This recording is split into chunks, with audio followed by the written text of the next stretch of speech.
Hey everybody, you are listening to The Poison Lab, a show about poisoning from people who manage poisoning. I'm your host, clinical toxicologist and emergency medicine pharmacist Ryan. Today is such an informative episode. If you are curious about the novel opioids, benzodiazepines, stimulants, hallucinogens, whatever drug you can imagine that's popping up in the nation's drug supply, or your patients showing up to the emergency departments, we are interviewing the guy who finds those drugs, Dr. Alex Krotulski of the Center for Forensic Science Research and Education. Dr. Krotulski and the team at the CFSRE routinely screen seized drug product specimens, samples from patients presenting for overdose at emergency departments, and biologic specimens from fatal overdoses, using very sophisticated technology to look for every possible drug that can be there. They put out quarterly reports called the Novel Psychoactive Substances Quarterly Report, where they report the novel psychoactive substances that they're seeing. Now, novel psychoactive substances aren't our traditional drugs. So usually in an overdose, you're going to see things like fentanyl, methamphetamine, cocaine, benzodiazepines. And those things do show up when the CSFRE are doing their testing, but that's not what's going into these reports. These reports focus on novel psychoactive substances, the weird things or analogs of our traditional drugs, fentanyls, Bromazolam instead of alprazolam. And we're going to learn about all sorts of new ones that are beginning to emerge in the U.S. markets, as well as a detailed history of where they're coming from, what used to be there, and what's going to be there next. I'm going to warn you up front, this is a longer episode and it's dense. We cover a lot of topics. I almost split it into 2 episodes, but instead, I'll leave it all right here for you, and I am going to meticulously timestamp in the show notes where we talk about specific topics. Benzos, what the novel opioids are, the difference between GCMS and QTOF, so that you can skip to a section that you're most interested in, or go back and re-reference that information later. There will be something in this episode for everyone, those who have a mastery of NPS down to those who have never heard of a nitazene opioid. If you're like me, you've read many of these reports, but you might not know the ins and outs of how they're made, or even what the Center for Forensic Science and Research is. So we kick off the episode with the first 30 minutes learning more about Dr. Krotulski's background and the Center for Forensic Science Research and Education. And then getting into the nitty-gritty of what kind of data goes into these reports and what kind of analytical equipment they use to find these drugs. We actually get a mini crash course in the difference between GCMS and QTOF, or time of flight type analysis. For the rest of you who are here just to learn about what these new drugs are, we're going to start really diving into the report around minute 32. We kick off diving into the novel benzodiazepines, learning about things like bromazolam and why etizolam has gone away. Then we go on an in-depth discussion into novel opioids, learning about where carfentanil is popping up in the nation, and new opioids like N-pyrrolidino etonitazene, something that's potentially 40 times more potent than fentanyl, at least in a test tube. We learn about changes in the fentanyl analog trends, such as the wide prevalence of Para Fluorofentanyl and the rising prevalence of orthomethylfentanyl. Then we'll take a jump into stimulants and hallucinogens, learning about novel ketamine derivatives, as well as the ever-prevalent bath salts. After that, we jump into one of Dr. Krotulski's favorite topics, synthetic cannabinoids. We get a very in-depth analysis of the syncan market over the last 10 years or so, and learn about some new trends, while revisiting old ones, like the presence of brodifacoum and other superwarfarin rat poisons in the synthetic cannabinoid products. Lastly, we'll wrap it up with a discussion of the Wild West market of semi-synthetic cannabinoids like Delta-8, Delta-10, Delta-9 THC acid, and even these psilocybin mushroom chocolate bars that are being marketed on things like Facebook. You will gain some new and very insightful information from our guests. So tune in and take notes. Without further ado, let's dive in.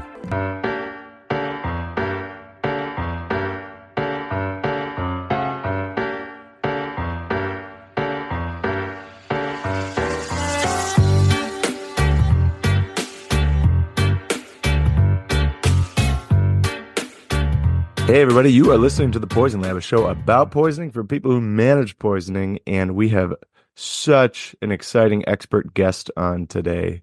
If you want to learn about what is in the drugs that your patients are taking. I mean, maybe you've heard of isotonitazine or methoxetamine or 5-HT fubinac. Well, we're talking to the person who actually finds those new novel psychoactive substances as part of his job. Dr. Alex Krotulski is joining us today. So thank you so much for joining, Alex. Absolutely. Thanks for having me, Ryan. I am really excited to meet you. I think we've never met, but I have definitely attended some of the Center for Forensic Science and Researches, which the listeners will learn more about. Some of the webinars that you guys put on in your quarterly reports. And I do a fair amount of lectures kind of throughout the year on novel psychoactive substances for either internal physician groups or at conferences. And your group's data is some of the first stuff that I run to when I'm looking for what is out there. What are the new things that we're running into? So even though we've never met, I feel like I know you because I've seen you present. So yeah, I feel the same way. I know we've emailed over the years and our paths have crossed electronically, but yeah, I don't think we physically crossed yeah. yet, but I'm sure we will at some point. At some point, yeah. So this virtual crossing we'll have to do for now. Well, so for the listeners who may not be as familiar with you or your work, would you mind giving an introduction, who you are, where you're working right now, kind of how you got there, if you don't mind? Yeah, so my name is Alex Krotulski. I am, by practice, a forensic toxicologist, but to get here was certainly a sort of different type of journey.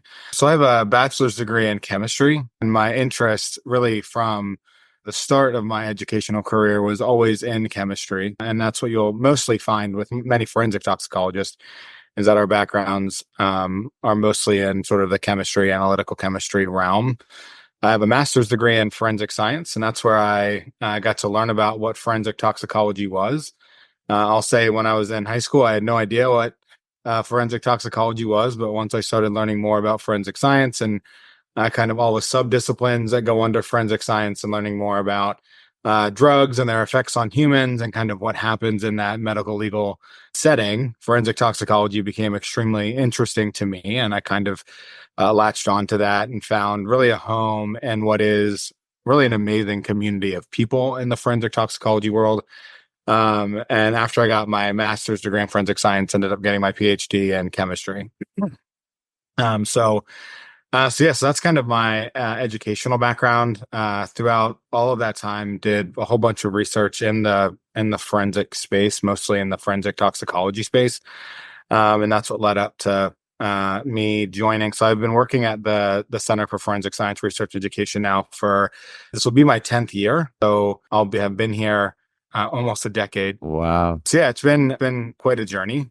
I've had certainly what I've done in my career has changed over time. We've had a lot of interest more recently in the work we've done, obviously with novel psychoactive substances, but a lot of additional training in the pharmacology space to keep up with. So the training on the chemistry side and understanding what drug molecules look like, how we detect the drugs, all of that is training that we've gotten and expertise that we've been able to foster. I myself have been able to foster over time, and then just been able to learn a lot more about the pharmacology side and really the toxicology side. One thing that's always been really interesting to me, and I always tell people, is that toxicologists are not all created equal, but it's really awesome to meet other toxicologists and kind of see how we all come to be toxicologists. Medical toxicologists and forensic toxicologists come at things from very, very different perspectives. Right. But I think we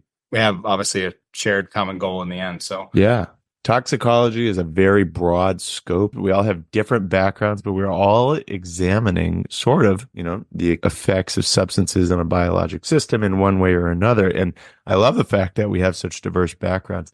One of my absolute favorite things to do is corner a PhD in chemistry. So I'm glad that I have incarcerated you right here on my podcast for the next at least hour so we can chat about things, because every time I get to talk to someone who's got that mastery of the basic sciences, I learned something really cool. I am hoping today that you will be the first person who can explain to me what TOF is, because I've tried multiple times to understand all these time of flight things, and it's just a lot. But I really appreciate that. Yeah, and the forensic side is really interesting. I've done some expert witness work, and the amount of times where I've found your name on a paper that I end up needing to use is more than 5, probably. So I appreciate the work you guys are putting out there, because it is helpful in the medical legal realm to help understand some of these things. Can I ask one clarifying question? When you do a PhD in chemistry, do you have to choose like a subspecialty, or can it just be kind of like chemistry? Yeah, so the degree is generally in chemistry, but then you do choose a subspecialty. So my degree is from Temple University, and they had several different tracks. So my track was the analytical chemistry track, but then they had an organic chemistry track, physical chemistry track, and every university is set up a little bit differently. So there are the different subspecialties, and then that usually the way it boils down is that each of those different subspecialties has required courses and then different types of electives. There's a lot of classes that relate to calculus and differential equations and kinetics and a lot of those things that are more analytical. Yeah. Whereas the organic chemistry side of it is going to relate a lot more to the synthesis, piecing together of molecules, those types of classes. I miss organic chem. It was a lot of fun. But the analytical is, the kinetics, that's fun too. It's got to be tough to choose. All right. Well, we're going to jump in for the listeners here so we can actually talk about what kind of drugs we are seeing show up in the illicit drug supply. And I feel like I have a glancing understanding of what the Center for Forensic Science Research is. I definitely know of it, and I know the work that it does. But I don't know really, is it a physical location? I feel like people they're like, oh, you work at a poison center. So do they like bring poisoned patients to you and all that? And so it's kind of, I feel similar.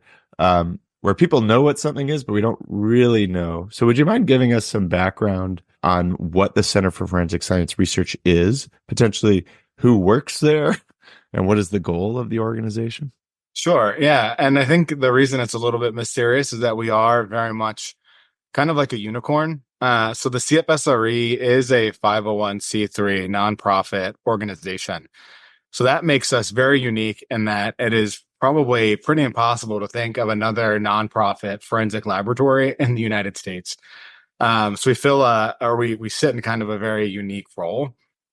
Would other forensic laboratories be places like NMS or ARUP, or those are private companies that are doing forensic testing for like medical legal purposes? Yeah, so most forensic laboratories would be laboratories that are either publicly funded, meaning that they are state or local crime labs or toxicology labs. So most medical examiners' offices that are in major cities will have their own toxicology lab associated with it. Or the other side of that is the for-profit labs like NMS Labs, ARUP, Axis Forensic Toxicology, those types of labs. Perfect. Okay, just to clarify the landscape here. So you guys are the only nonprofit one that's out there.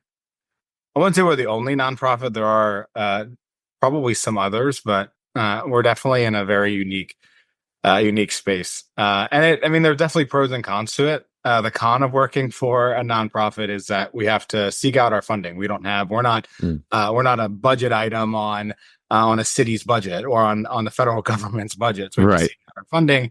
But the pro to it is that we have a very unique mission. We get to do what I think is really exciting and cool work. We get to what I think change people's lives. So at least that's how I view it. And I think that's really exciting. So so we are a nonprofit forensic laboratory. We do have a strong relationship with NMS Labs. So we moved in December. We're actually in the same building as NMS Labs, but we are two completely separate organizations. Wow. So a gentleman named Frederick Reeders founded NMS Labs as a for-profit forensic laboratory. When he retired, he founded what's called the Frederick Reeders Family Foundation, and that is the sort of operating name of our foundation. But our sort of business name is the Center for Forensic Science Research and Education. So NMS Labs has probably about 400, 500 employees. We have about 30 or 40, so we're quite small and being a nonprofit, but and then we have a very different mission. As our name suggests, our mission really is more research and education related. Our sort of subject matter expertise is in 3 different areas: forensic toxicology, forensic chemistry, and forensic biology. The forensic toxicology and forensic chemistry areas overlap very, very much in that they're drugs inside or outside the body. And our forensic chemistry division is dealing with DNA analysis and a lot of those sort of more novel techniques and research in those serological and DNA analysis realms. So yes, that's what we have a whole bunch of different grants and contract funding to do research work, which includes the work that we do to identify novel psychoactive substances and report out that data. And then we have a whole section of our organization that deals with education, whether it be through online symposiums and webinars, or through our graduate programs and training students through our collaborations with university partners. Awesome.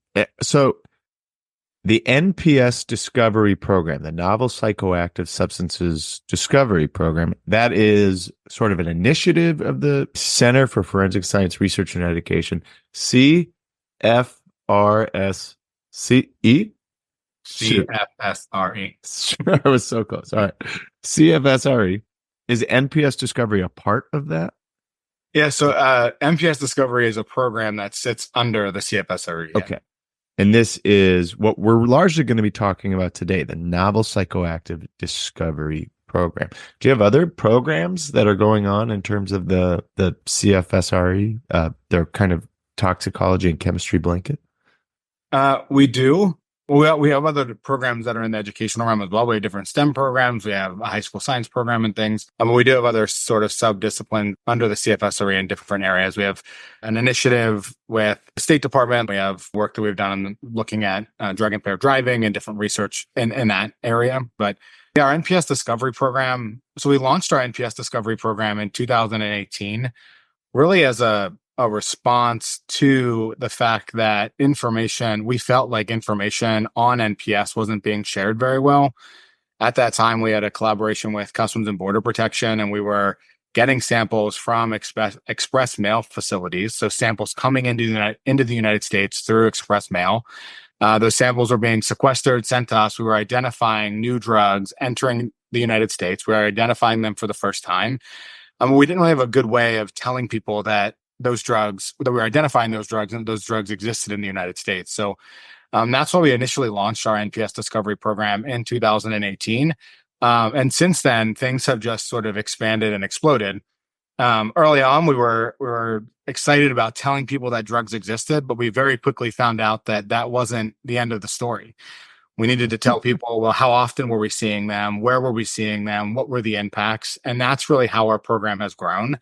So it's grown from identifying drugs in powders on their first instance in the United States to looking at how they're trending, seeing how often we're identifying them in medical legal death investigations, to trying to get a better sense of what drug supplies look like. We have a number of collaborations now with public health departments and their drug checking programs in a number of cities across the country, looking at what drug supplies look like in various regions of the country. We have a number of collaborations with clinical partners, including the American College of Medical Toxicologists, looking at what drugs are in systems as they're presenting emergency departments. That's the toxic fentanyl investigators. I know, well, and I assume probably other programs too. A lot of people listening are probably familiar with Toxic, which is a kind of database sub-registry of the American College of Medical Toxicology. And they run a fentanyl program where basically they send plus some other things, but they send discarded biologic samples from patients presenting to emergency departments with suspected overdose. And, they get treated. We almost never know what's in their system, but they actually send off the biologic samples to you guys, right? And you will do broad analysis to see what's actually in their system. So we can look back and say, oh, that was actually Fluorofentanyl or all those things. Yes. Is that part of it? Is the toxic fentanyl group part of the NPS discovery data? And we're going to talk here about what kind of samples are you actually using, but I'm always curious if those two overlap. Yes, so Toxic Fentanyl project, and now the Toxic Dots project as well, the drug overdose toxico surveillance study, I think is what DOT stands for. Yeah. Both of those studies do fall under our NPS Discovery umbrella. So the way that we kind of view our NPS Discovery program is that it really is our umbrella that sits over top of the way that we are trying to identify drugs in the United States, and all of the different programs that we have sort of funnel up into that. Okay.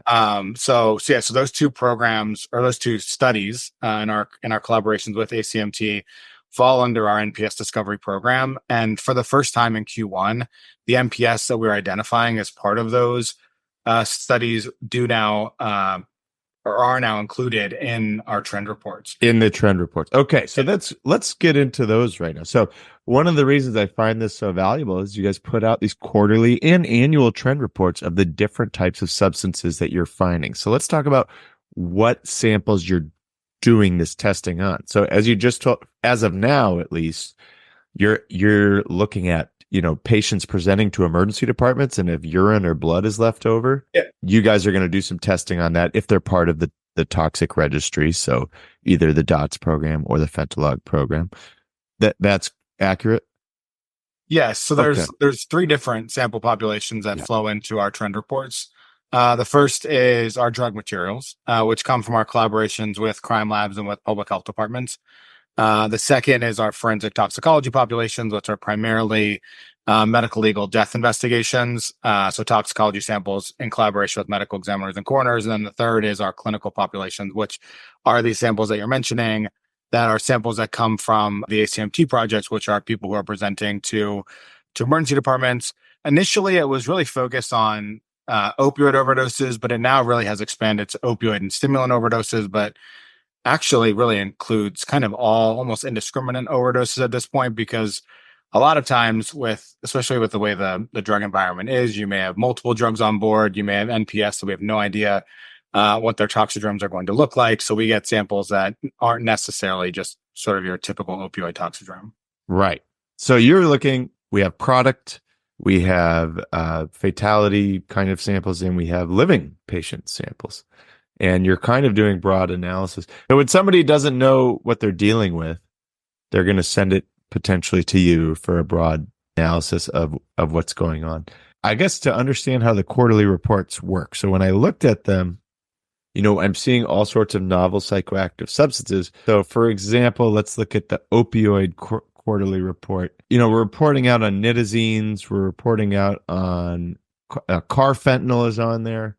But by and large, when you look at, fatalities, fentanyl is the most common thing seen. So your reports, I'm not seeing the standard players, fentanyl, methamphetamine, alprazolam. Those wouldn't be included. Is that correct? Correct. So fentanyl, methamphetamine, cocaine, and their metabolites are the primary drugs that we do detect, but those get left off of our NPS reports. We really focus on what we define as being NPS, and there's different definitions of what is an NPS and what's not an NPS. We generally define that as what are your sort of new and novel drugs, and the sort of opposite of what an NPS is what a traditional drug is. So something like fentanyl, heroin, methamphetamine, sort of the opposite of those are the things that we include in our NPS discovery trend reports. Right. So this is not necessarily like you wouldn't go to these reports to be like, how often is fentanyl showing up in someone's blood? You're going to go to these reports to be like, how often is something other than fentanyl showing up? Because right now, just like you said, the ME data and all this stuff shows a lot of fentanyl, methamphetamine, cocaine, benzos. This is the new stuff that's not in there. I think that's just kind of an important point for any listener who's going to be going to this data to check things out. I will just mention that we do have other reports on our website that do characterize how much fentanyl we're seeing. So in our drug checking reports and in our actual clinical reports, so as part of the ACMT, Fentanyl, and DOTS projects, we issue quarterly reports as part of those projects. And in those, we do mention how much fentanyl we're seeing, and we do quantify how much fentanyl we're seeing in drug products and in blood samples.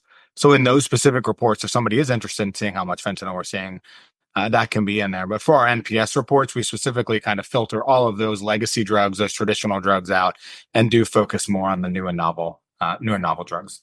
Yep. And I did not know that you had that. And that's awesome. And I just went to the website, cfsre.org. Under NPS Discovery, the panel right at the top, you just click on drug checking. And there it is. So that's awesome. Here's the Philadelphia, Pennsylvania drug checking quarterly report. It looks like you have xylazine information in a lot of these things too. That's I'm going to spend a little bit more time reading those later. And in terms of the NPS reports that we're talking about, you tend to classify things into four categories. So we have stimulant and hallucinogens, opioids, benzos, and synthetic cannabinoids. Is there anything that we might be missing in terms of you're reporting out everything you find in those categories? What do we not see in these? Yes, we do have a miscellaneous category, and I can give some examples of what falls into that miscellaneous category. And essentially we made that category as a catch-all for things that don't fall into those other four categories.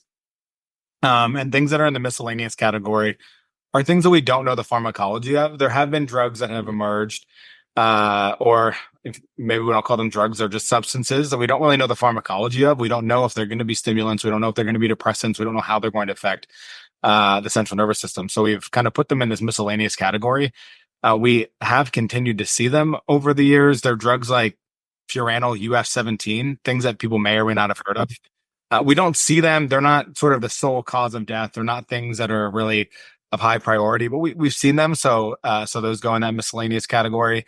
And the other thing that we recently just put into the miscellaneous category was actually medetomidine. So I'm sure people have heard that, well, I'm sure people have heard that xylazine is in the fentanyl drug supply. And so the medetomidine has now emerged in the fentanyl supply as well. Almost everyone who is a medical listener will know of medetomidine because dexmedetomidine is a very common sedative agent that we use in the intensive care unit to keep people sedated. It's an alpha-2 agonist. I know medetomidine has been used in the veterinary literature for a long time, so that is really interesting. Yeah, so that's something that doesn't really fall into one of those other four categories. It's something that technically fell under our NPS definition. We didn't want to exclude it out, so we included it. And the reason we did that was because in Europe, they included xylazine in their NPS definition. Xylazine, by 2018, was so common here in the United States, especially in Philadelphia, that we really didn't put it. We kind of viewed it more as a legacy adulterant rather than an NPS. So that's what falls in that miscellaneous category. So it's kind of a catch-all bucket of things that can have various types of different effects, but that don't fall into those stimulant, opioid, benzo, or synthetic cannabinoid categories. Furanyl UF17. I cannot. So we're finding stuff that we don't. It's not even this classic like, oh, somebody bought a research chemical online. It's literally we don't even know how it works yet. I like that we're at that tip of the spear. We're seeing stuff before we even know how it works, and that's a wonderful program to have. Actually, can you please help me understand how you're actually identifying these substances? So in the reports, you say comprehensive non-targeted data acquisition by gas chromatography, mass spectrometry, which I think a lot of people are familiar with. And then liquid chromatography, quadrupole time of flight, mass spectrometry. Yeah, so the difference between the two instruments, and really the difference is going to be on the mass spectrometry side. GCMS uses gas chromatography, so it uses a gas phase separation. Liquid chromatography uses a liquid phase separation. That part of it really isn't the exciting part. Really, the part that we put a lot more emphasis on is the mass spectrometry part. So in a GCMS, you're going to look for all masses between some sort of bounds. For us, you're going to generally look between, say, 50 mass units and 500 mass units. Every small molecule drug that we care about falls in that range. Okay, that makes sense. Carbon is 12 mass units. Hydrogen is 1 mass unit. Nitrogen is 14 mass units. So when you add them all together, they end up being a certain number of mass units. It's kind of like money, like $1 is $1. Yeah, $20.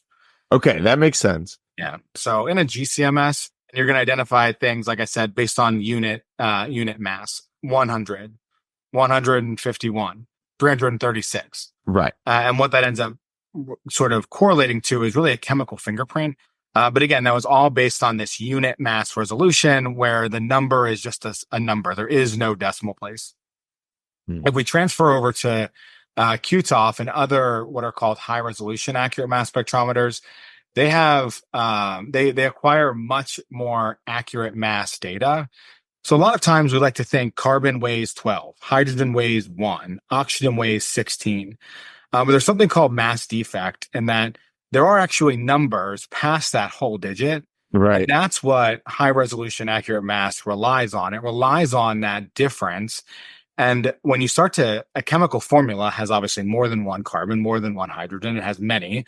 When you add them all together, and you get a significant difference there in those decimal places, and that's what QTOF and other HRMS instruments really hones in on and relies on. And so instead of a number being 336, you're talking about 336.1234. Right. When you get out that far, you can have a lot more and when you have good accuracy out to those 4 decimal places, you have a lot better discriminating power between different numbers, and those numbers correlate back to the chemical formula. And then there's a whole bunch of things. What we're doing at our lab is we have an assay that we've developed.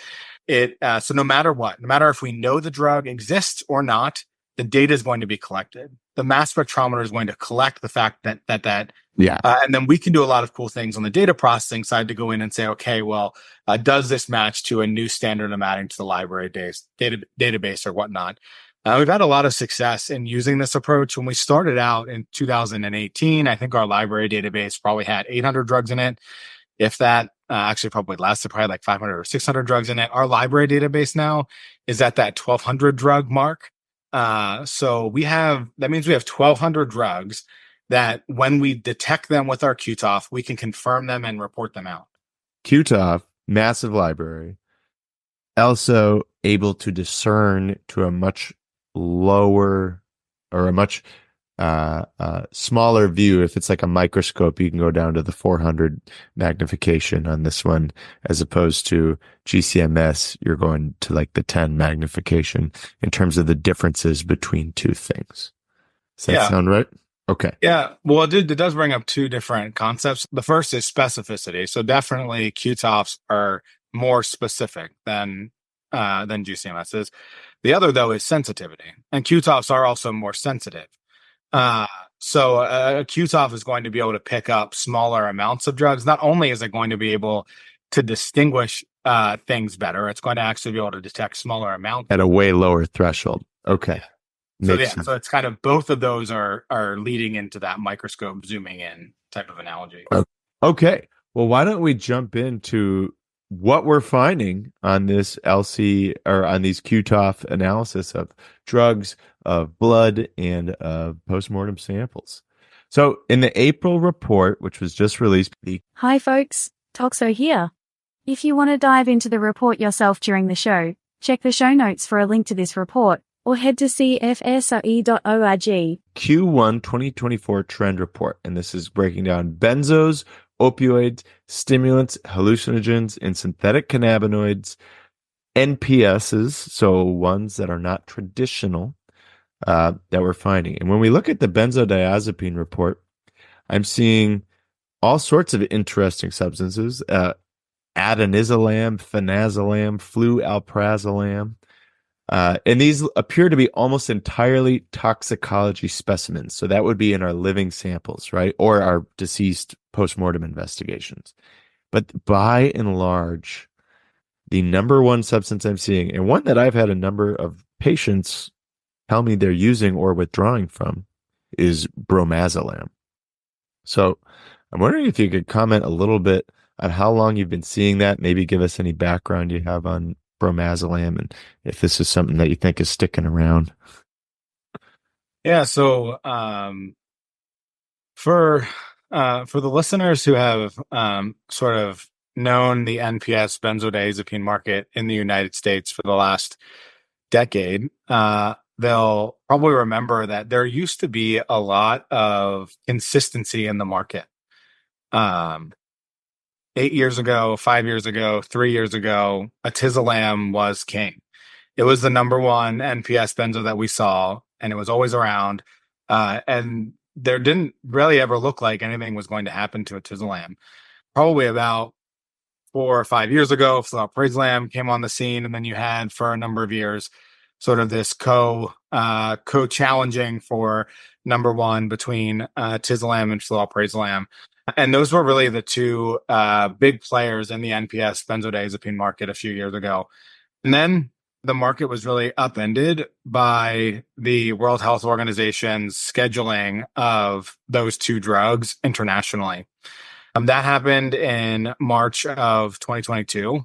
And the way that that works is that the World Health Organization, because this is probably going to come up later on as well, the World Health Organization has an expert committee that evaluates sort of the risk of drugs.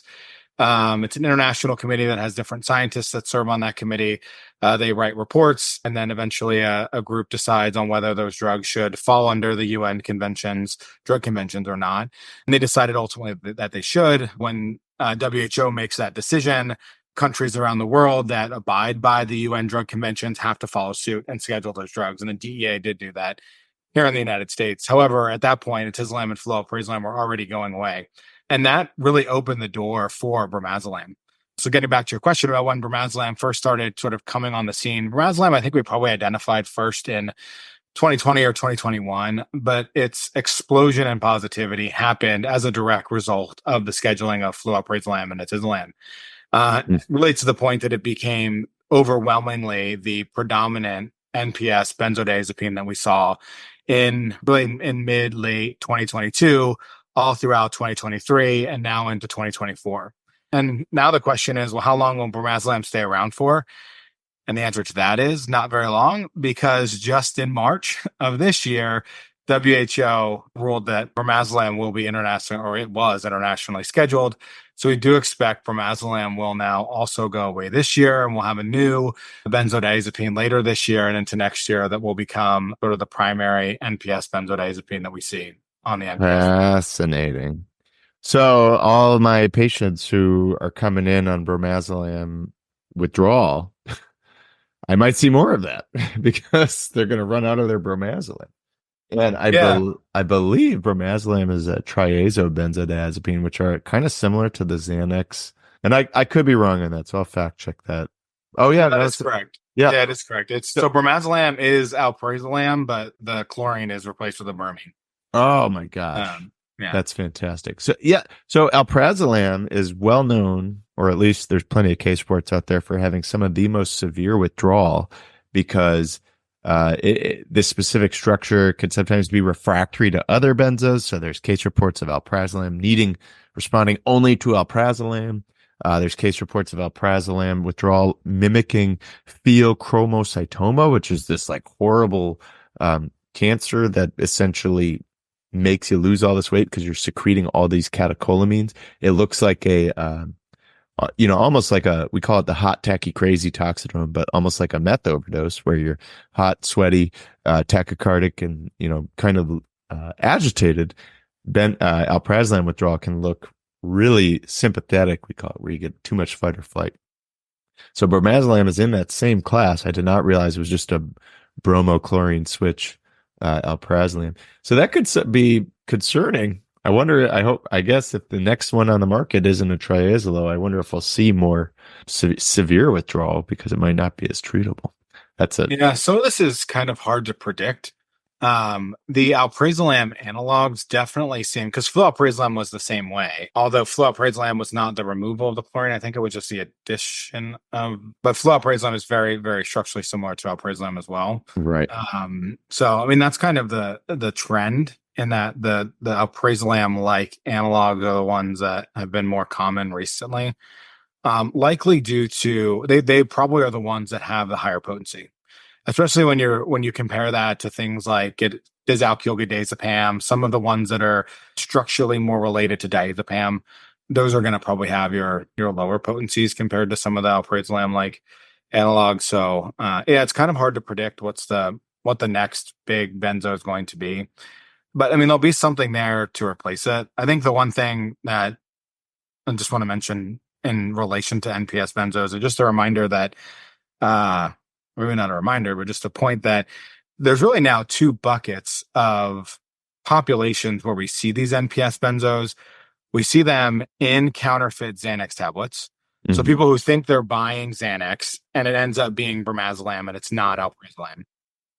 The other bucket is in these benzo dope scenarios where the benzos, the NPS benzos specifically, are mixed in with fentanyl. So we do not see this. We do not see alprazolam and diazepam mixed in with fentanyl.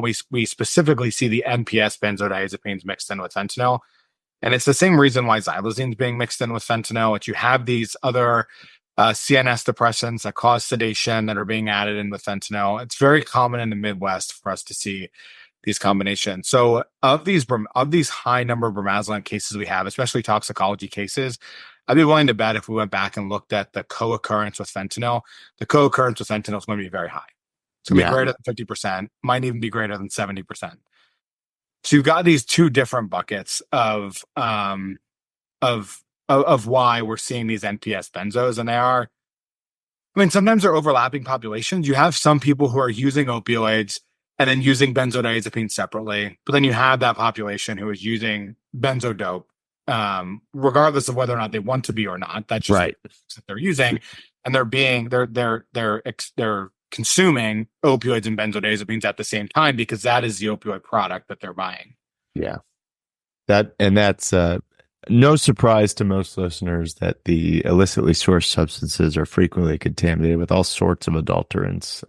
I remember I just looked at a DEA or a report of the fentanyl M30 tablets, 12 different ones seized at the border in one day, and they had 5 different substances apiece. All had fentanyl, P-fluoro, some had xylazine, some had phenobarbital. It was just kind of wild, all the different things that are in there. And that's a great point to add here.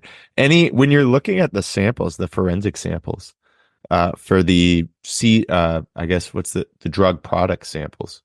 So you're saying it's usually pressed Xanax, like fake Xanax, or potentially a fake pressed fentanyl or fentanyl powder. You're never getting like a raw vial that says bromazolam on it.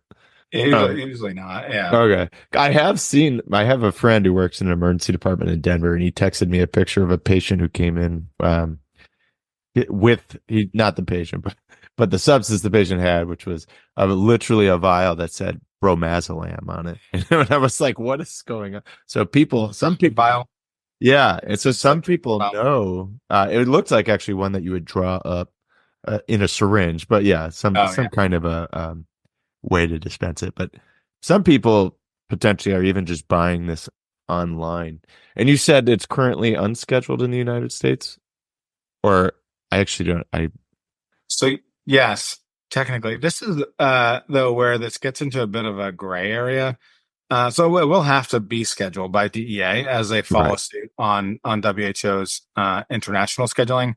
Although, if you ask the DEA, they may say that it falls under the Analog Act. Right. So it's already an analog that they could schedule. So the 1986 Federal Analog Act, I think, basically anything that is a derivative of a scheduled drug already, they can claim is scheduled. But that's it gets really confusing what actually falls under that. Correct. That's why it gets to be a very, very yeah. Okay. Well, that's really helpful. So for opioids, let's look at the 5 most commonly found substances. I have orthomethylfentanyl, N-pyrrolidino, etonitazene. I think I butchered that. And then something I'm more familiar with, metanidazine and prodinidazine. And then we have carfentanil. Obviously, it looks like we're seeing a huge amount of fentanyl analogs. I am seeing one change compared to what I'm used to seeing, or at least in the last reports, and I could be wrong. Para Fluorofentanyl was really big recently, and I'm not even seeing it on this report. Now it's orthomethylfentanyl. Is that because it's been put into the traditional category, or because it's not showing up anymore? Yeah, so this is one of the questions that is kind of a thorn in our side, and it is the question of, well, is there ever a time that an NPS is no longer an NPS? We had this question with Atizolam because Atizolam was around for so long, right? And we've had this question with fluorofentanyl. So we made the decision last year to start categorizing fluorofentanyl with fentanyl for a couple of reasons.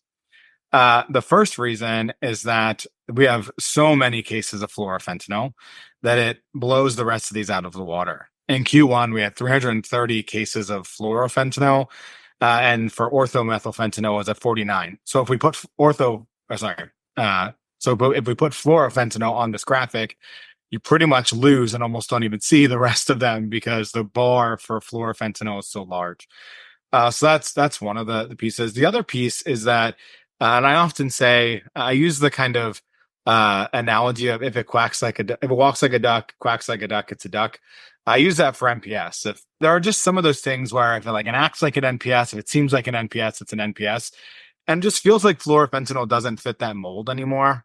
A lot of the NPS that we see are drugs that are being synthesized in labs overseas, being shipped to the United States, being these days mixed in with sort of more traditional drug supplies. They may be purchased by people who are experimenting with drugs. The NPS market is a very different market than your traditional drug supplies. Although NPS do appear in traditional drug supplies, Right, like the benzos. with the benzos. Fluorofentanyl it's a whole different ballgame. Fluorofentanyl really it's being manufactured in Mexico by the cartels, really as a result of the scheduling of fentanyl precursors. There's been a lot of legislation to try and curb the production of fentanyl, and that actually led to the rise in the production of fluorofentanyl in Mexico. So because of that, fluorofentanyl really has a stronger connection with fentanyl and feels more like a traditional drug in that sense than it does like an NPS. And that's kind of why we've slowly pushed it more towards being with fentanyl. Sure. From the NPS. So that makes sense. So yeah, so that's why that's not on here. That makes sense. Okay, so for the listeners, p-fluorofentanyl is probably the most common fentanyl analog that we're seeing beyond fentanyl, which is not an analog because that's fentanyl. Maybe that is good because it does appear there's such limited data. But if you look at the binding affinity data, the receptor stimulatory data, and the rodent data, it appears to be like maybe a third as potent as fentanyl. So maybe that is good that it's not fentanyl in the supply. We're getting something less potent, but I don't know that we're seeing any less overdose deaths from it. But anyways, if we can dive into then orthomethylfentanyl we're seeing. Orthomethyl. Yeah. So all of that orthomethylfentanyl is actually from samples from Canada, interestingly, and specifically from provinces out west, mostly from British Columbia. So for whatever reason, we're currently seeing this weird increase of orthomethylfentanyl out in the Vancouver area and some of the surrounding areas there. That hasn't been a problem yet here in the United States. So as it relates to fentanyl analogs, and one thing I should say is that when the DEA moved to control fentanyl analogs in the spring of 2018, it had a dramatic effect on eradicating fentanyl analogs from the supply in the United States. As a result of DEA's core structure scheduling of fentanyl analogs, it pretty much wiped them all out. Wow. And that's also, again, how fluorofentanyl doesn't really fit that mold. And that it kind of goes against that pattern. And orthomethylfentanyl right now is, again, also kind of going against that pattern, in that it's really not the United States, it's Canada. It's Canada. So when it comes to fentanyl analogs, we really don't see, with the exception of carfentanil and it popping up across the country, and I'm sure we'll talk about that more in a moment. With these two exceptions that kind of go against that rule, the DEA's scheduling of fentanyl analogs and then China following suit really did eradicate fentanyl analogs from the supply. And that's what opened the door to the nitazene analogs and this proliferation and what is now sort of a potpourri of nitazene analogs that we see across the country. Well, we'll dive right into those. So the other after orthomethylfentanyl, our next most common is N-pyrrolidino, etonitazene, metonitazene, and protonitazene, and those constitute the next three most commonly identified. And when you look at DEA analysis of seized drugs, you see very similar things. So if you haven't heard about the nitazenes yet, this is a good opportunity to learn about them. They are out there. Isotonitazene and metotonitazene were really big in the Midwest for a little while. I know I had 7 isotonitazene deaths right in my own city. So you kind of gave us a little bit of background on why we're seeing them. I know they were all largely research chemicals from the 1960s from a company who was trying to bring them to market. Is there any other, and it seems like they were unscheduled for quite a while and people were just buying them online. Is there any other information or background you wanted to provide on them, or anything of note you think is interesting? Yeah, so I think that the mindset that people should have as it relates to the nitazene analogs is that it is kind of very eerily similar to the fentanyl analogs. They are just completely different drugs, and there is sort of key differences to note. But when you look at previously with the fentanyl analogs, you had fentanyl as your prototype. Then you had all of these other analogs that emerged as slight chemical modifications to fentanyl. And that's what we're seeing now with the nitazene analogs. The prototypical drug is etonitazene. And you're right in saying that that was developed back for really in investigational medicinal chemistry purposes, never brought to market. Although it was scheduled along with clonidazine and some others. Well, and one other, I guess, a while back. Oh no, just the two of those were scheduled a while back. Never brought to market. But then, as fentanyl analogs went away, etonitazene became the prototypical drug that we can now modify and make all these other different new nitazene analogs. So the first was isotonitazene. And early on with the nitazene analogs, what we saw was that we would see one emerge, we would see the DEA schedule it, and we would see it go away. That has changed recently. So early on, we saw isotonitazene emerge. The DEA scheduled it; it went away. We saw morphine emerge, although that was not a nitazene analog. The DEA scheduled it; it went away. We saw metanitazene emerge. The DEA scheduled it; it did go away originally, but has since come back. And now what we see is that some of these are scheduled, but they are persisting and proliferating in different areas. We've got kind of this. This, like I said, this sort of potpourri of different nitazene analogs. So chemistry wise, like the fentanyl analogs, you've got prototypical etonitazene and all these different chemical modifications. The difference, though, from the fentanyl analogs was that for the majority of the fentanyl analogs, a lot of them it was kind of a 50-50 mix. Actually, it probably wasn't. It was probably, I mean, the majority of the fentanyl analogs, a lot of them were actually less potent than fentanyl. Right. Some were similar potency to fentanyl. The nitazene analogs, the majority of them are more potent than fentanyl. Some 10 times more potent, 20 times more potent. Yeah. Etonitazene, I thought that one was like 20 times more. Yeah. When you look at the receptor binding affinity data, I think pyrrolidino etonitazene is something like 40 times more potent if you look at the in vitro potency data. Wow. Well, again, while they're similar from a chemistry scaffolding perspective to fentanyl analogs, they're completely different in that the majority of them are more potent than fentanyl. But yeah, but this is where the market is now. This is kind of the new NPS opioid market, and yeah, it's gotten to the point where DEA has scheduled a bunch of these. Metanitazene is scheduled. For whatever reason, though, we continue to see these weird cyclic patterns of metanitazene. We see increases in positivity and decreases, increases and decreases, increases and decreases. We're not sure why. That kind of goes against a lot of the other patterns we've seen with NPS, where something's scheduled and it goes away. So I see on your report here that a lot of the detection of the nitazenes are from toxicology specimens, so that's in a human. But there's also a fair amount of drug material. Do you recall like what kind of material you're seeing this in? Is this pressed tablets? Is this just powders that you guys that are being sent in? Yeah, so that's one thing that has actually changed at all. So isotonitazene first emerged in the drug supply in 2019. Early on, isotonitazene and metanitazene, when those first emerged in Illinois and Tennessee, they were in powders by themselves. Well, not by themselves. They were in powders with NPS benzos, with Bromazolam or Tislam at the time. I see. But they were not with other opioids. And that's how we commonly saw the nitazenes originally. Fast forward, though, to today, actually, the majority of the time we see nitazenes now, they're actually mixed in with fentanyl. And they're actually at quite low levels compared to fentanyl. So we may have fentanyl in a powder at 10%, and then isotonitazene in there, and ethyl isotonitazene in there at 1% or less than 1%. Wow. Yes, that's kind of what the drug materials look like. And it's actually really more than that. It's usually fentanyl, xylazine, and ethyl isotonitazine, bromazolam, fluoprazolam, and maybe whatever else can fit into that powder. So it is. These are very complex drug mixtures. From the toxicologist perspective, this is another thorn in my side. Is that we often get asked, well, at what point do these drugs become significant or not? Is a fentanyl at 10% and an end is ethyl isotonitazene at 0.5%? At what point does that nitazene analog become lose more significance pharmacologically? Yeah. And I don't have an answer to that. I don't think anybody has an answer to that. And that's what's really become the challenge. And then the same is true with benzos as well. At what point is there so little bromazolam in an opioid powder that it's probably not going to create sedation in a human? Right. And we're running into these things. We can detect things at such sensitive parameters with TOF and all these, right?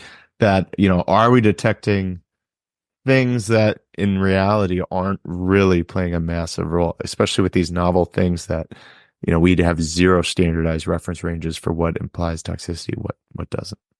That's a great point.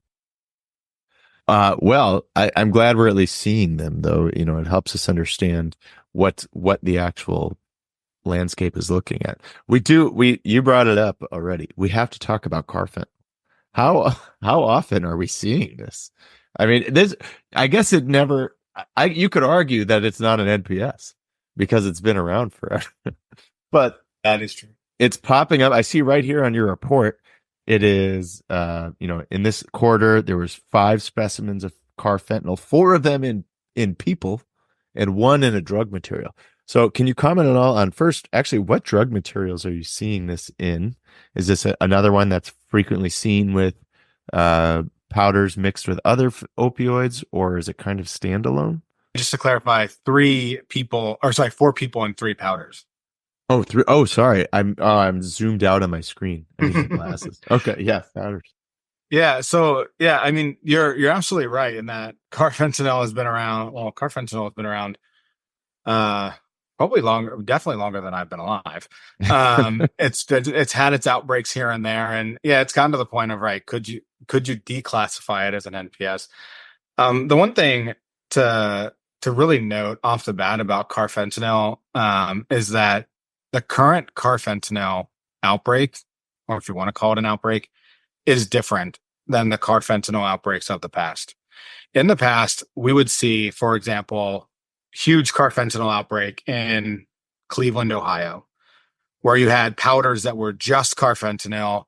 You had 20, 30, 40 people dead. It was truly an outbreak of carfentanil. And it was kind of centralized, localized, sort of, but really kind of zoned in on one area. That's really not the case now. Right now, we're seeing carfentanil across the country. And we're seeing it with fentanyl almost always right now. So very similar to what we're seeing with the nitazene analogs, we're seeing fentanyl and a little bit of carfentanil. So yeah, there's a whole bunch of different ways to kind of interpret this. My interpretation of it is that it's one of those eerie things, like, well, it kind of feels like fluorofentanyl, right? Right.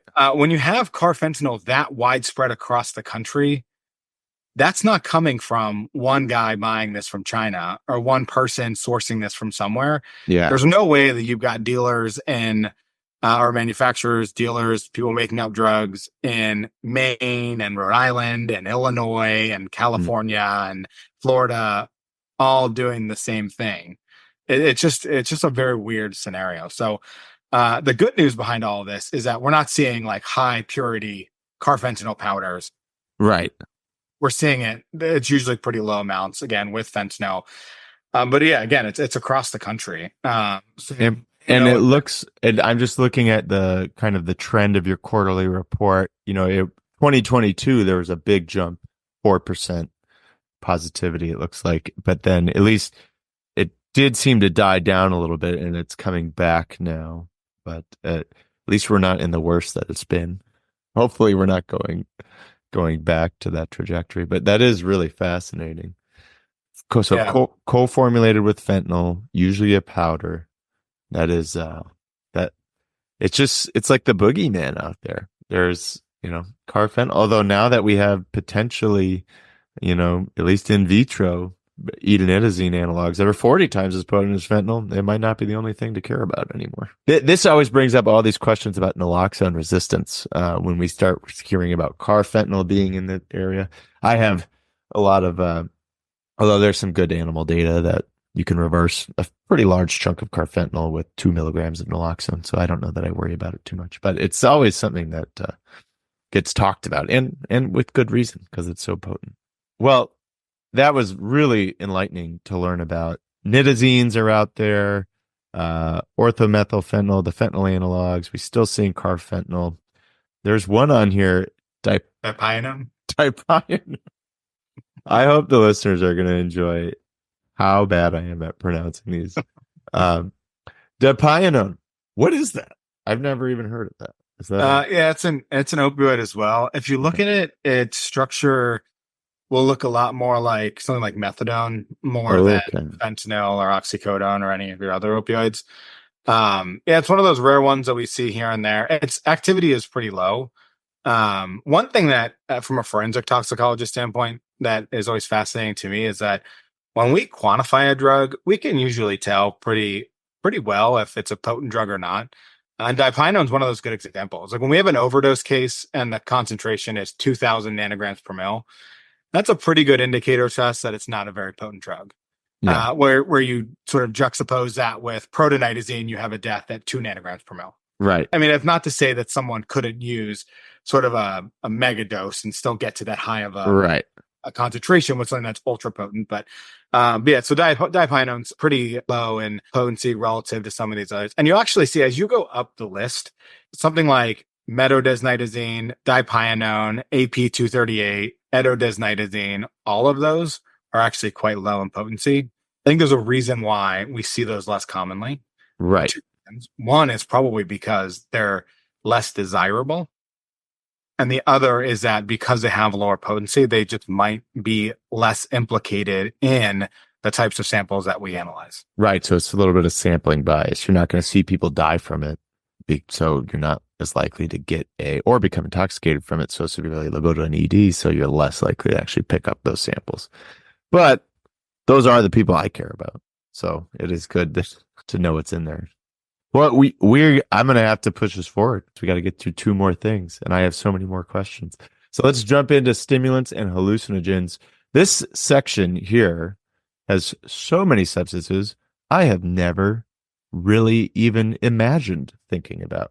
So the most commonly identified stimulant/hallucinogen, we're looking at N,N-dimethylpentalone as well as pentalone. This we're seeing some normal things. I've seen some cathinones, methcathinone, chloromethcathinone. I'm seeing, I believe, some ketamine derivatives, deoxymethoxetamine, 2F2-oxo-PCE. I believe that is a PCP derivative. Does that sound about right? Or looks a little bit more like ketamine, actually. Okay. Even though it's called 2,4-2-oxo-PCE, it does look a little more like ketamine. Although ketamine and PCP are structurally they're derivatives. Yeah, ketamine is the ketone amine PCP derivative. Yeah, so all right, they're all sort of maybe NMDA receptor antagonist stuff.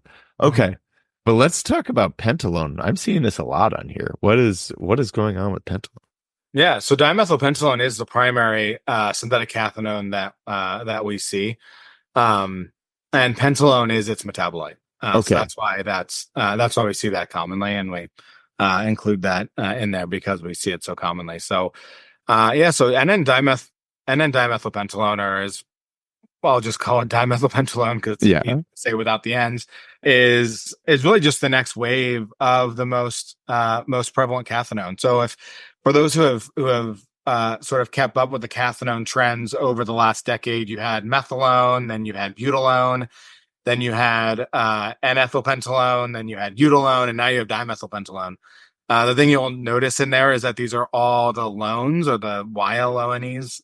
They're the beta-keto methylene dioxycathinones. So they are the kind of cross-hybrid of MDMA mix cathinones. Right. Not like the hexadrones or the drones don't have the methylene dioxy group. Yeah. So those are the straight amphetamine. These are the methylene deoxyamphetamine sort of cathinone, not amphetamine, but yeah. Yeah. So there's the amphetamine analogs. So the ones that have both the methylene dioxy group and the beta ketone are generally the ones that are the most prevalent for whatever reason. So like alpha PVP was one that was also in that category. Oh yeah.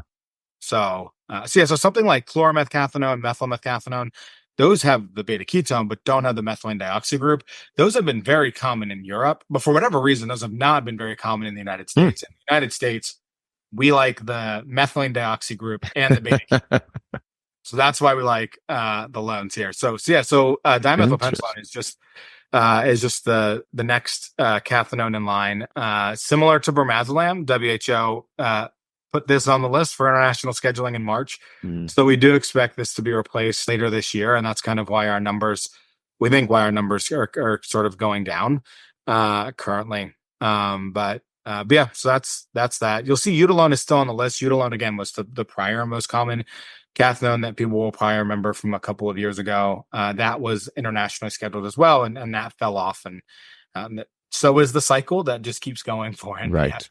The ever evolving arms race of analogs and scheduling. Quick question, I guess, in terms of drug material samples, the PCE/ketamine derivative, or this 3-methyl PCP, are we seeing these more as powders, liquids? Is this people buying things from in a branded product from a head shop, or is this like? So 2-fluoro-2-oxo-PCE has been kind of weird. So the 3-methyl PCP was actually a case where somebody had purchased that online. So that was, they purchased it and actually got what they purchased, which is kind of rare in these days. Ended up being a clinical case, someone who presented to an emergency department. We're actually working up kind of the rest of that case as we speak. But yeah, 2-fluoro-2-oxo-PCE has been a weird one. We've seen it in a variety of different scenarios. We've seen it in scenarios where it's kind of masquerading as ketamine. As you may know, and listeners may know, there's been this massive sort of resurgence of ketamine in the United States. Recreational use of ketamine and sort of the nightclub rave type scenes. So we've seen it in that scenario. We've also seen it mixed with fentanyl, which I suspect is just a mistake. I'm not really sure that anyone is purposefully trying to add hallucinogen to their fentanyl. I think they got a white powder that they maybe thought was xylazine. Yeah. So yes, those are kind of some of those weird scenarios that we've seen. But we actually did have a death that was just a massive amount of 2-fluoro-2-oxo-PCE. Wow. And nothing else. It was truly a sole 2-fluoro-2-oxo-PCE death, and the true overdose type scenario. So yeah, that's one we're keeping our eye on as it kind of continues to bounce around and increase a bit in positivity. Interesting. I appreciate the additional context on this rise of the newer bath salts and their derivatives. I think that leaves us time to jump into, unless there's anything else you want to comment on in the cathinone / No, I don't think so. Okay. I think we can get on to what is my favorite class, the synthetic cannabinoids. The syncans. Oh boy.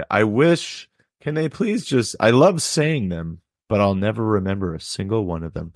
Panaka, Fubanaka, Abanaka, Ganaka, Naka. So here we are in the synthetic cannabinoids. It's looking like, and if I look at this trend chart, it looks like an abstract painting where someone threw a bunch of I've got lines up and down and all over the place. So it seems like the trends are kind of all over. So can you tell us why it's your favorite? What's going on in this market? Well, I think one of the reasons why the synthetic cannabinoids have been a really interesting class for us to study is that they're challenging. They're challenging from a chemistry perspective. They don't play well in the lab. So we're able to detect benzos, opioids, stimulants, and hallucinogens really well, all together, really easily. And synthetic cannabinoids are kind of all on an island on their own. They need their own dedicated methods. They need their own sort of special attention. And I think just from a chemist perspective, that really intrigues me. And the other part of it is that a lot of labs say, well, it's too difficult to do. We're not going to do it. So we're like, oh, well, we'll do it because it's fun. But also of recent, there's been so many changes to the markets. The synthetic cannabinoid market of 2024 and really of 2023 is just so different from the past. So I'll try and give, in the interest of time, a very quick rundown. So a decade ago, synthetic cannabinoids emerged on the recreational drug supply sometime around 2010 or slightly thereafter. About a decade ago, we were commonly seeing head shops selling these foil packages that had these pictures on them with cartoons. Right. They had plant materials in them. That was a common way people were getting synthetic cannabinoids. And the market is no longer like that. I'm sure people know that those head shops don't exist. Well, those head shops exist. They're just selling semi-synthetic cannabinoids, these cannabinoid products that are derived from CBD at this point. Right. Delta 8, Delta 10. Yeah. Right. Delta 8, Delta 10, HHC, THCP, all these other analogs. That the synthetic cannabinoid products in there have really changed. There was a point where they went to being in foil packages that had no sort of pictures on them, but the market was really upended in 2020. One, I think it was now. So really out of nowhere, in July of 2021, China announced that they were going to ban synthetic cannabinoids based on structural class. So it's very similar to what the United States did with fentanyl analogs. However, they said, well, it's not just one scaffold. We're going to ban 5 different scaffolds and all of these different modifications. So China put that ban in place, and the labs in China stopped making synthetic cannabinoids. So there was a couple year period thereafter, 2022 and into 23 was a really weird time for synthetic cannabinoids. We saw the emergence of drugs that were not active. We saw the emergence of drugs that were just really weird structures. We had to give them very weird names. If anyone ever saw those, the oxazids, the fubiatas, the things that just look different. Flash forward now to really the end of 2023 into 2024, the market found a way to respond to that China ban. And what happened was, so the China ban did not include the precursors to synthetic cannabinoids. So now the labs in China can make the precursors, which essentially are the synthetic cannabinoids without their tail. They can ship them somewhere, add on the tail, and the synthetic cannabinoids can be made. So that's actually what we're seeing now. So we're seeing a shift back to the regular APB, MDMB, Forine Pinaca, the Pinacas, the Binacas, the Fubinacas, all of those things that we saw before, but from a different chemistry perspective, which again, from a chemist side is really interesting to me. So that's where we are now. And that's why the trend plot looks so weird, because there's just been a lot of weirdness going on in the middle. One thing that's been consistent for the last couple of years is that MDMB Forine Pinaca has been the most common synthetic cannabinoid we've seen. Again, that's the reason we've seen it most commonly. That was different. It used to be that was synthesized in China itself, but now it's that the precursor is synthesized in China and the final product is made elsewhere. So where elsewhere is it made? Do we have an idea of where it's coming from? New Zealand? That's a good question. I actually don't. I don't know. Okay. That's some of the information that we're trying to figure out. Whether that's here in the United States or whether it's in a different country, interesting, is to be determined. But it does feel like the synthetic cannabinoid market is coming back a little bit. So I'm located right outside of Philadelphia. I remember back just 5 years ago when Philadelphia had a sort of roaring K2 market. Oh, yeah. Philadelphia was known for its K2 market, K2 everywhere, and that has gone away. It pretty much disappeared. It will be interesting to see if any of that could ever come back. It'll be interesting to see if some of that changes. A lot of the samples that we get nowadays are samples linked to jail and prison overdoses. That's why we have a lot of drug materials in this subcategory. So we test a lot of paper products, paper strips, greeting cards, letters, papers that are going into jails that are suspected to contain synthetic cannabinoids. So that's where a big portion of our samples come for synthetic cannabinoids and what go into our trend reports here.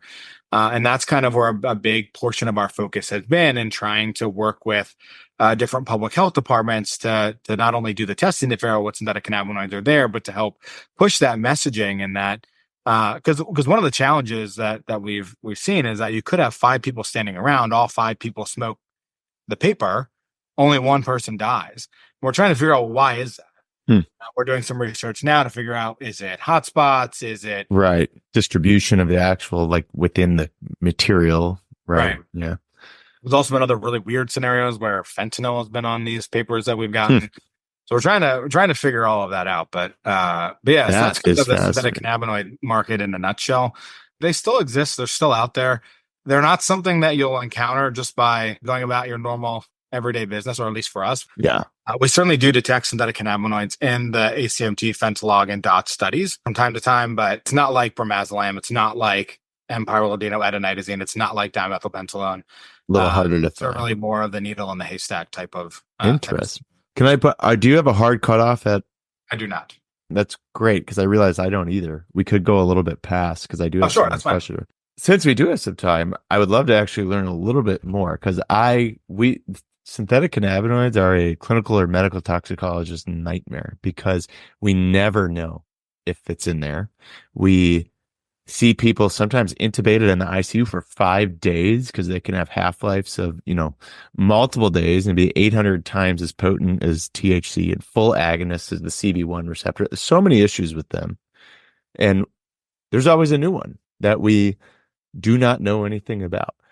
So I have a lot of actually vested interest in learning more about them. First off, you said you had to name some things weird because we'd never seen it.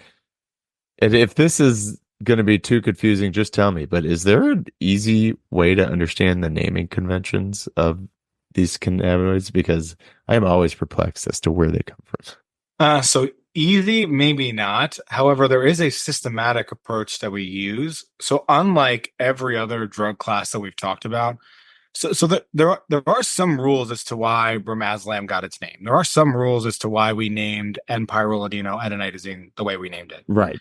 However, all of those other drug classes do not have the systematic approach that we have with synthetic cannabinoids. So when you look at a synthetic cannabinoid name, there's generally different parts to it, and they're usually separated by the dashes.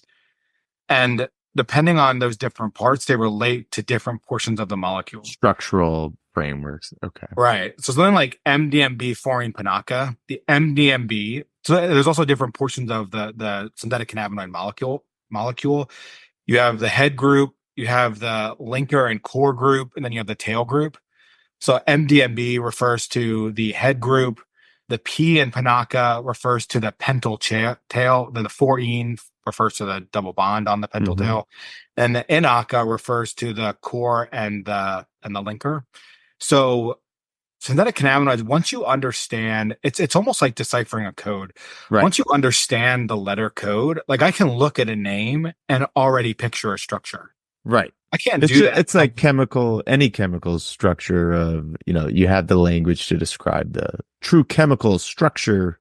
I can share a poster with you that we made for a conference earlier this year that we put together kind of a graphic that shows how this all comes together. I would love that. I can post it in the show notes. Personally, I would love to have that. Another question that I have, were you ever picking up brodifacoum in any of your samples? So the first outbreak I think was 2017. I can't remember. I know it was right here in Milwaukee. I had patients coming into the emergency department bleeding out of all these orifices, and I'd be like, which one did you smoke? And we would, so there was the brodifacoum contaminated synthetic cannabinoids, which I assume most of the listeners have heard of.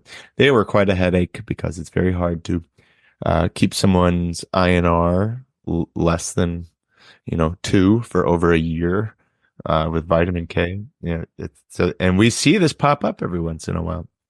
So how often were you seeing brodifacoum, and are you still seeing it? Have you seen any samples recently? We were detecting brodifacoum and actually some of the other superwarfarins or anticoagulants, whatever you want to call it, during those times, about the 2017 outbreak. And then there was the more recent outbreak that was in Florida, I think. 2022 sometime. Yeah. More recently. The challenge with that testing is that it does require kind of a dedicated test. It's not something that we're going to see during our general synthetic cannabinoid screening. And it's not a test that we're going to perform on all of our samples. Something that we do more in kind of for cause scenarios.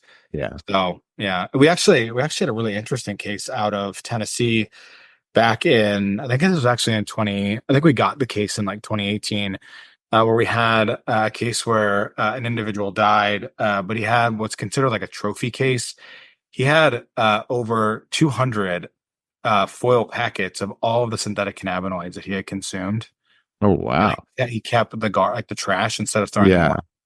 And we were able to actually test all of those and see that of the 200, there were like 10 or 20 packets that contained brodifacoum. Huh. We're able to show he was actually exposed to brodifacoum multiple times over like this extended period of time. But all the same kind of brand, or they were different? No. Okay. All different packages, all different brands, all different synthetic cannabinoids. It was really interesting. Yeah. I'll never forget that because I just don't think anyone ever does that. I don't think anyone would. And they're all empty packages. So we had to swab the insides. Right. Yeah. Who keeps the package of every little substance that they've used? That's interesting. That is pretty fascinating. Well, hey, I understand it's probably laborious to do so, but if you want to be the first to alert that brodifacoum is still out there, I guarantee you we would all be thrilled to hear from you if you guys start testing every product for brodifacoum. we, Yeah, so we we would would, see it. We would see it in the product. Like when we're testing drug materials, we would see it by GCMS and by oh, okay. it's in the toxicology side Yeah. that we wouldn't see it routinely. And That's on where that side, we'll already know if they. right, exactly. Yeah. Exactly. And that's where we would rely more on the relationship with the medical toxicologists and the clinical folks to say, hey, let's do this additional testing. Interesting. So your drug product testing, you would see if one of these syncans was showing up with brodifacoum. Yeah. Oh, well, that's great to know. I'm happy to know that. So And we have not recently, to my knowledge. That's good. That is good. Actually.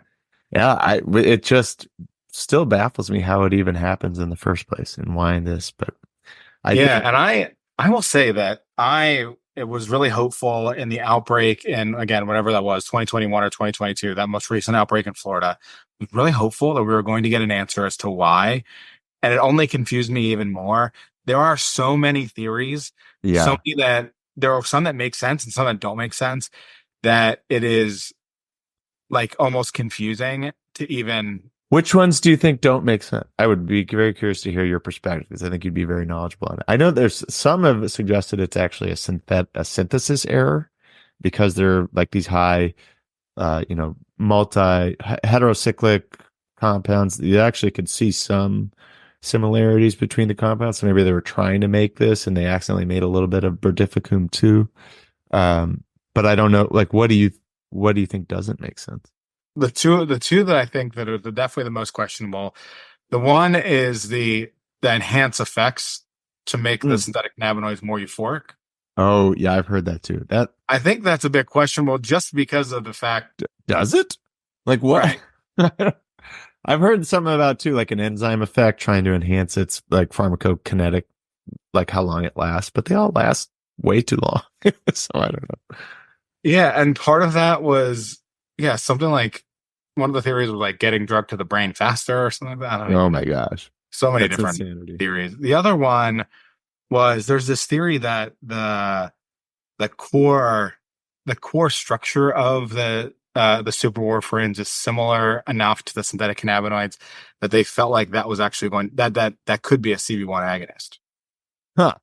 Oh, that they're like, oh yeah, it'll work just by itself. Right. That it essentially would be like an additive effect at CB1. Huh. So all the rats that we're killing are just getting high before they. Right. So that led us to start reaching out to our pharmacology colleagues to be like, hey, can you run brodifacoum through your CB1 assay? And they were like, why? And we were like, because this is what people are claiming. So yeah, I mean, some of those. Toxo here. Turns out some people actually studied this after the theory came about, and it's been confirmed brodifacoum is definitely not a CB1 agonist.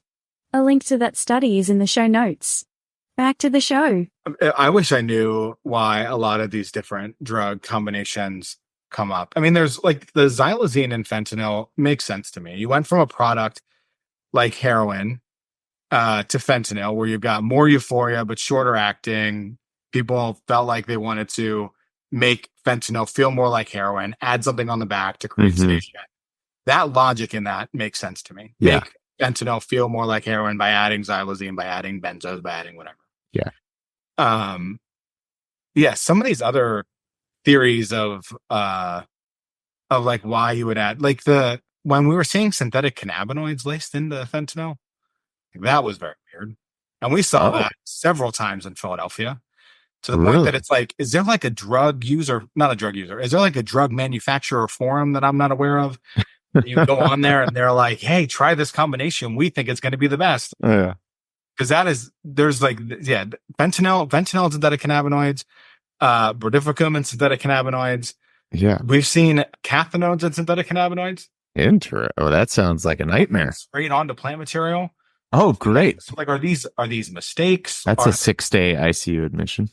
Right. Or is there like this secret forum that people think that these are going to be the best combinations? I don't know.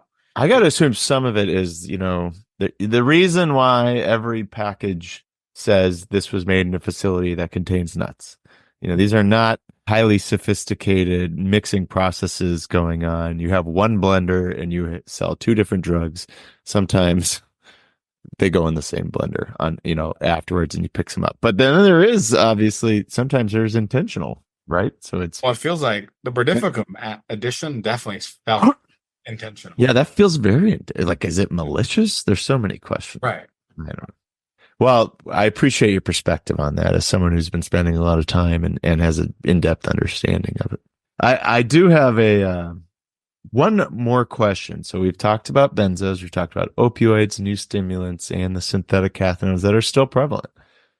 So with the boom in the psychedelic market, with a lot of places legalizing psilocybin. We actually did a whole podcast with talking to some psilocybin researchers. If any of the listeners are interested, I think it was episode 24. One of my old pharmacy school professors who now takes people down into a basement and gives them psilocybin and studies the effects. It's really, and I mean, I'm hugely excited about the potential for psilocybin if used appropriately and correctly and with, right manufacturing. Everyone is excited about those things, but we're seeing sort of this other industry pop up alongside this. Facebook seems to think that I want to buy all sorts of commercially labeled quote unquote magic mushroom bars, probably because the amount of things that I Google through my job. So I get all these ads for them. And we even get calls about these through the Poison Center where kids are getting into these things that are labeled as mushroom bars. Some of them do contain psilocybin, I'm finding, but some of them contain things like when they submit these bars for analysis, you see 5-ACO DMT in there and all these other, kind of unique tryptamine psychedelics. I didn't notice any tryptamines on the hallucinogen report for this. Do you guys see tryptamines like DMT, or are those considered traditional? Am I going to start seeing like fluoropsilocybin show up on the market someday? Like, I'm just curious if that's incorporated.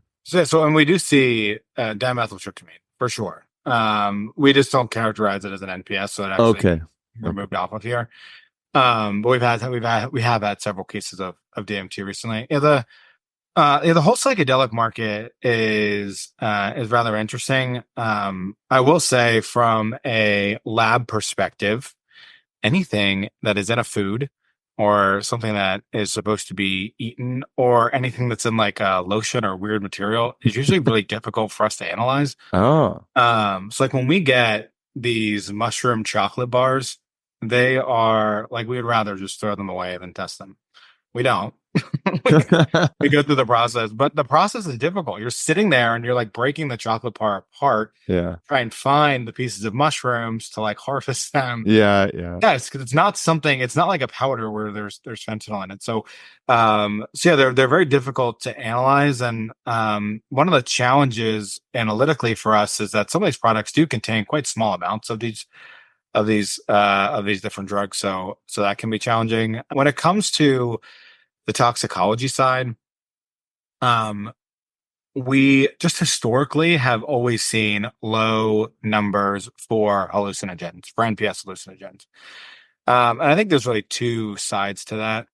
The first side is that we really don't get a lot of drug materials. Like we don't get a lot of blotter tabs.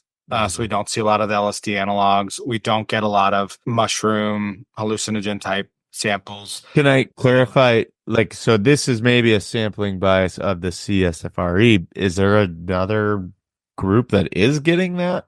And or this is probably kind of throughout. Most people are not picking up these. Well, I think that the proportion of those that are used compared to the proportion of opioid powders that are used is just right.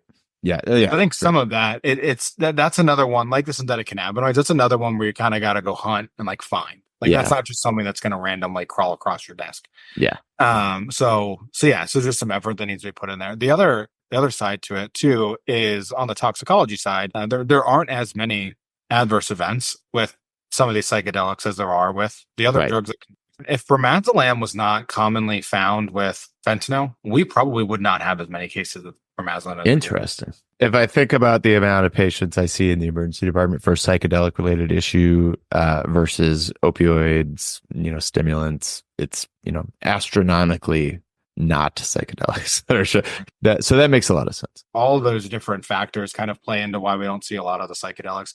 We've had a lot of folks reach out to us over the years and say, well, because there's this kind of booming psychedelics market, whether it's new psychedelics that are being synthesized and researched for their medicinal purposes, or whether it's kind of these, I would say, old psychedelics, whatever, that are re-emerging. So one of the things that we have talked about is trying to get more information in this space. And if we wanted to go at least the ketamine analog, PCP analog, LSD analog type route, probably what we want to do is go to, say, like music festivals and get amnesty bins or try and sequester blotter tabs. Yeah. So users are submitting their substances to third parties to ensure they are which is safe. And I would encourage them to do that, because we run into problems with people buying things that they think are this and they are something else entirely. Because we get called about all these, through the Poison Center. I've got a kid who ate this brand of gummy that says it's a magic mushroom. And then I go online and I find lab reports from there are, I think actually probably a rising amount of third-party testing specifically for these gray area psychedelics that are popping out. And it'll be like, oh yeah, it contains this much psilocybin and all these things. It's kind of interesting. I don't understand. It must be in the states where it's decriminalized. I'm very confused why Facebook can advertise a psilocybin containing gummy to you, because I was pretty sure they're not legal in most states. But it was a little confusing. What the Farm Bill did to the cannabinoid market has really had lasting impacts way further than C and CBD. So none of that surprises me anymore. Yeah. So one of the things that we had a recent outbreak that we worked on with the Poison Center in New Jersey, on tyneptine products that were bought from head shops that had synthetic cannabinoids in them. Wow. With that, we are actually now talking about expanding some of the. So we've bought some vape products from head shops just to see what semi-synthetic cannabinoids are showing up and trying to figure out. Well, they're selling THC. What is PHC? Is it THC? Is it something else? Yeah. Is it being derived from CBD? Is there Delta 8 THC in it? What is all this? We bought some of those products, and we are thinking now that we want to do some more. We'll be going in to see, well, what's in there. We've been thinking about trying to also quantify. So if people are buying tyneptine, well, what's the amount of drug that these people are being exposed to? If people are buying even metragenine, how much metragenine is really in these powders that people are buying? Right. If they say they're 10 milligram capsules, are they really 10 milligram capsules or whatever? The Phenibut, everything, all these different sort of products that are showing up. And yeah, I mean, you just said three words that trigger, I have a love-hate relationship with, which is Phenibut, tianeptine, and metragenine. Because those things, we deal with them so often through poison centers. I find myself educating a lot of other healthcare professionals about them. I didn't see any of those on the reports. Do those get classified as traditional? So depends on. So they don't fall on our trend reports as being NPS. Although it depends on what kind of mood we're in and kind of what the audience is and what we're talking about them. They are really this gray area. I mean, tyneptine and metragenine are not NPS themselves. Yeah. And the manner in which they're being used, though, in mega doses to elicit opioid-like effects, absolutely falls under the definition of being an NPS, a drug used in a sort of a new and novel way. And in those scenarios, we really do sort of think about them as NPS. So they're in this kind of gray area between, I wouldn't call them really traditional drugs, although metragenine. That's been along for a long time. It's a traditional drug when you look at historically and the Earth's history, but yeah, they're kind of in this gray area. We detect them. Yeah, we continue to detect them. If you want to put out just a Phenibut, tianeptine, metragenine report, I know the poison centers will love it. If you want to go do that QA on all these random products that there's a 1 in 10 chance we're going to get a call, all you got to do is disseminate that report to America's poison centers. We will be your end users. You don't have to put it out in the public. I will offer up. I'm sure we could try to find some funding. I'll give $50 myself right now because I would love that. This is the question now that is not an easy one to answer, although the answer might sound easy. But tineptine, what category of NPS does it fit under? Think we go, yeah, what dose are you using, I suppose? It's sort of, there are some mu opioid stuff going on at some point, so I guess you Yeah. put it in opioids, but I know it'd probably have to go under, it'd probably go under miscellaneous for us. yeah, that makes sense. That makes sense. Yeah. I mean, it's a tricyclic antidepressant, sort Right. of. Yeah, I mean, it's kind of wild. Yeah, same with Phenibut. I mean, that would go under miscellaneous for us. Metragenine is the one that's, I mean, that one's the one that is probably a little bit more clear cut. That definitely could go under opioid, Yeah. more so, but probably still would go under miscellaneous. But yeah, that's another problem too, is how you classify some of these. Yeah, then that's true. And sometimes, hey, we have limits in our classifications for all sorts of things. We call it all drugs we put into one category, but they all end up having quote unquote off target effects. That's more of a human problem. I'd like to just know what's out there either way. Yeah. And that's actually, I know we didn't mention this, but that's actually why we lump stimulants and hallucinogens together, is because I don't want to answer the question of, is it really a stimulant or is it really a hallucinogen, when it's both? Right. Because you have these drugs that really do kind of span both. Some are a little bit more hallucinogenic, some are a little bit more stimulant, like 2CB. Is 2CB a stimulant or a hallucinogen? Depending on who you ask, some people would put 2CB as a stimulant, some people put it as a hallucinogen. So that's why we lump the two together, because of that kind of gray area and overlap in those classes. And that's why they end up being one class for our trend reports. Hey, if you take enough stimulants, you're going to hallucinate at one point or another. Right. Whether it's bugs or elephants, it's going to happen. Yeah, no, that's an interesting dichotomy you got to try to straddle. Well, I can't think of a better point to end. You have answered all of my questions, and I do appreciate that. I've honestly loved just getting to hear your perspective. You're definitely deep in the on the front lines of this and learning quite a bit. So getting to hear that from you is really wonderful. Anything else you wanted to share about the Center for Forensic Science Research and Education, or the NPS Discovery Program, or anything you'd like the listeners to know? Or just mention again that really all of our information is available open access on our website. You can either go there, as you mentioned before, by going to www.cfsre.org, or you can go to npsdiscovery.org. We've got all of our presentations that we give at meetings, which I always think is a gold mine, that you can kind of go through and look at those PDFs. You can request publications that we've put in the peer-reviewed literature. And then we certainly have all the different reports, our trend reports, our monographs, our public alerts, everything that's available there. So yeah, I thank you, Brian, so much for having me on. This is I always love talking about NPS. It's something that I live and breathe every day, but it is so complex, and it's kind of funny how it is also so different every time I talk with someone about NPS. What I say in April of 2024 is different than what I would have said in April of 2023. And it's going to be different than what I will say in April of 2025.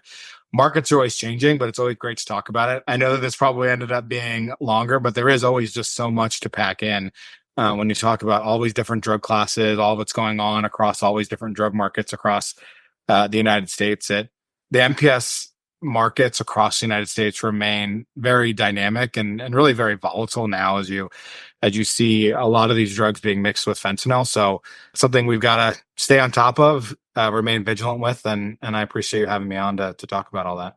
Thank you so much for joining. It is a full-time job just to keep up with the changes, and I'm glad that you have that full-time job and can educate us. So thanks for joining, Alex. Have a great day. Thanks, you too.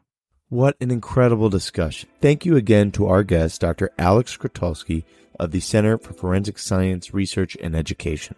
Once again, all of their quarterly reports, annual reports, other drug checking programs are available for free at cfsre.org.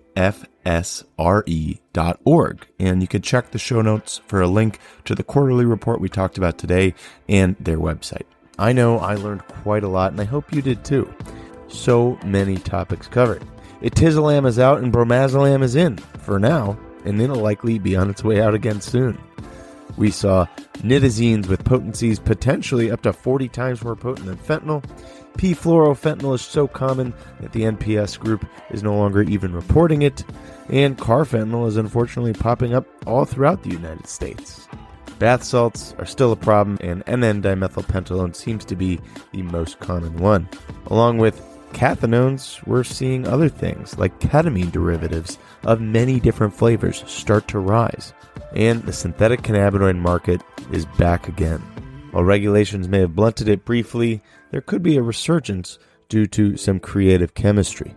I hope you learned something today that you can take back to the people you work with to help educate others on what the emerging trends are. Maybe this would make a great pharmacy education whiteboard or a grand rounds topic for a medical intern. If you like what you listened to today and you want to continue to support free medical education regarding toxicology, leave us a review wherever you listen to podcasts. And feel free to throw in a comment about what you like the most or even what you don't like. It helps other people interested in the field of toxicology find this great information. You can follow the show on Twitter at Lab Poison, myself at EMPoisonPharmD. Our Facebook page is The Poison Lab, and we have an Instagram, Tox Talk. We update all the social media anytime a new show is released, so check them out to stay up to date. And you can find all free games, medical resources, and episodes of the show at www.thepoisonlab.com, where you can also find Tox trinkets. If you feel like wrapping the show outside of the internet, go ahead and check that out. Lastly, you can reach out to the show anytime at toxtalk1@gmail.com. That's TOXTALK1@gmail.com. Keep your ears peeled, as we might be releasing some mystery cases for our next episodes. I think that'll do it for today. Thanks for tuning in, and I hope we can catch you next time. Hey Toxo, can you play us out? The information on this show is for educational purposes only and should not be interpreted as medical advice or treatment recommendations. Contact your doctor for health questions or call your local poison center at 1-800-222-1222. The opinions expressed on this show do not represent those of our employers. This show is poorly written and shoddily produced by Ryan Feldman. Don't forget to give it a share with your nerdy friends. Cheerio, mates. See you next time.